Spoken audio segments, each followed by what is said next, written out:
Hey, what's going on, RC drivers? Welcome back to our Losi Baja Rey project, and today I think I'm going to tackle the steering on there. We're going to swap out the servo, the bell crank, the servo mount, the servo horn, lots of the hardware, and I think that's going to take me a while, so that might just be it for this particular video. Let's head over to the workbench and get to work. Yeah, so I just want to focus on the steering today. I know in my intro video for this series that I mentioned I was probably going to do some other stuff in this particular video, but things change, and I just want to work on the steering today and swap out some of the hardware because I have this full box of hardware that needs to get swapped out on the rest of the chassis. So that is going to take me a while. We're going to put some pretty cool stuff on here from Losi, and I have a new Spectrum servo to go in. So this thing is going to be dialed in the steering department. All right, I'm going to start pulling this stuff apart, clean it up as I go, and then I'm going to show you these parts up close because you need to see them.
Alright, so I've removed a bunch of parts from the front of the truck and just gave it a general cleaning because it's just going to go back out there and get really dirty as soon as I'm done with it. But first up, I'm going to go and swap out the servo mount. This is a really nicely machined aluminum piece from Losi, and it will replace the stock composite plastic piece that can flex a little bit. You don't want flex in the servo area, obviously. You want that precision steering feel, so this will help out with that. So I'm going to go bolt this in with my stainless steel screw kit that I got from Dynamite, using a little bit of Loctite on the screws, and I'll move on to assembling the bell crank system.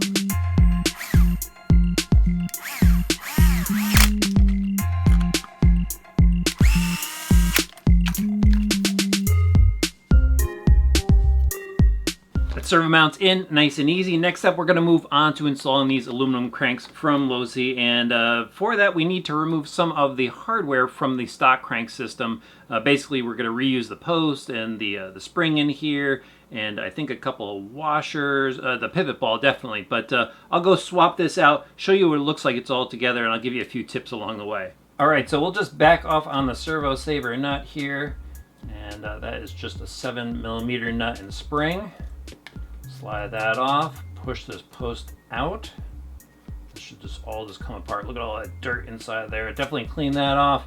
And then let's see here, we're also going to need this pin right here, so we'll slide this out. Let's see if the bearing comes with it. There we go. Just rock the bearing out along with it.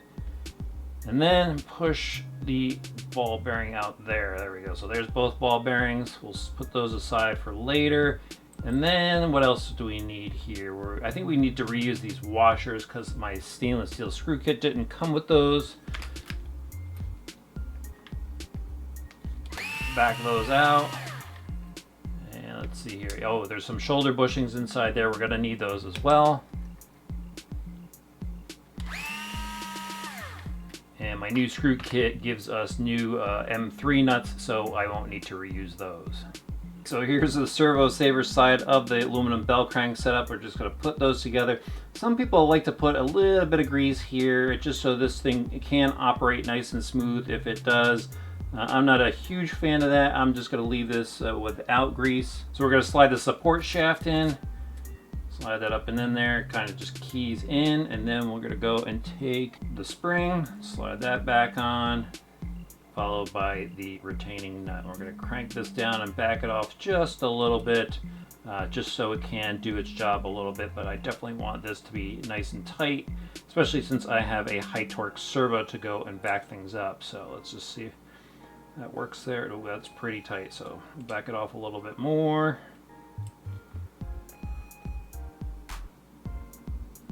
Still pretty tight. Let me back this off a little more. Wow, this is a pretty tight servo saver setup. There we go. A little bit of flex in there. All right, now we can move on to the other parts.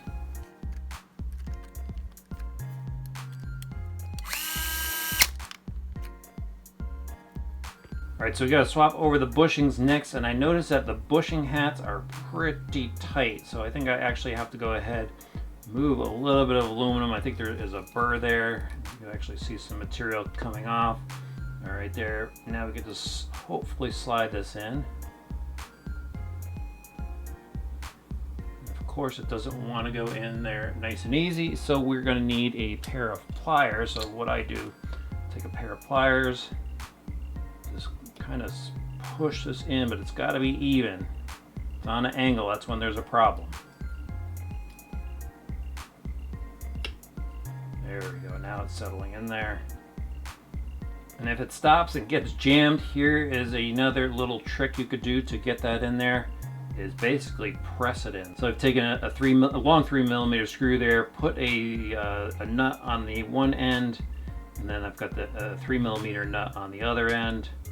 I'll put that in, and then instead of with a regular driver, I'm going to just crank it down by hand. And what that's going to do is this is going to just cinch that right inside.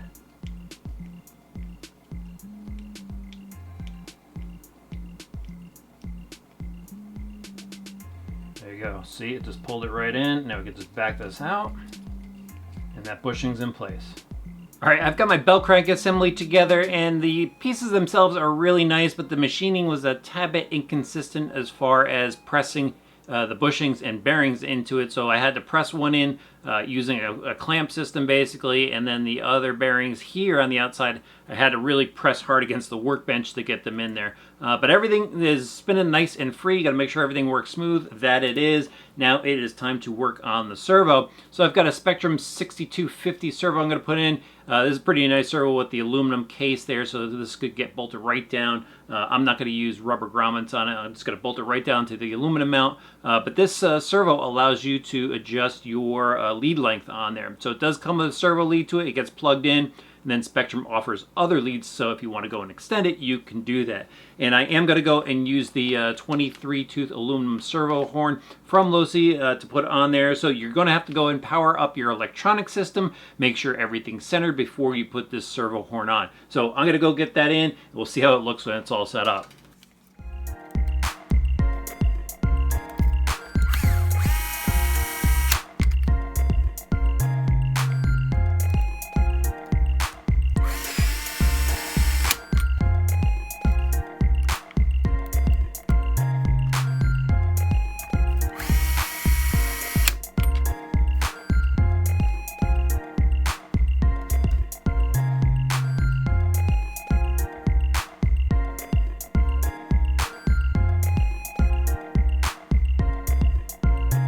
Here is the new steering system in place. Looks pretty awesome, and everything was pretty much a take out the stock part and drop in the new part. The only tips and tricks were to really press those bushings and bearings into place, but everything else fits nice and free, and spins free and everything like that. Just make sure you use Loctite on metal to metal parts, just so things don't back out. But the servo is in there. I went and plugged in the lead and everything. I used stainless steel hardware to bolt down the servo and everything. And I'm actually going to just keep on going once I shut the camera off, swapping out some of the hardware before the next video. And in the next video, I'm going to go swap out the speed controller. I'm going to go ahead, swap out the gears in the transmission with the Robinson gears, swap out the differential oil as well. And I'm hoping during the downtime that the hot racing towers come back into stock where I ordered my stuff from. Didn't have it in stock, so hopefully that will all come together and I could just make one video finishing things up so we can go and drive this thing. Alright guys, you know what to do. Hit that subscribe button and the notifications bell. Throw this video a like. We'll see you back soon for some more RC Driver videos.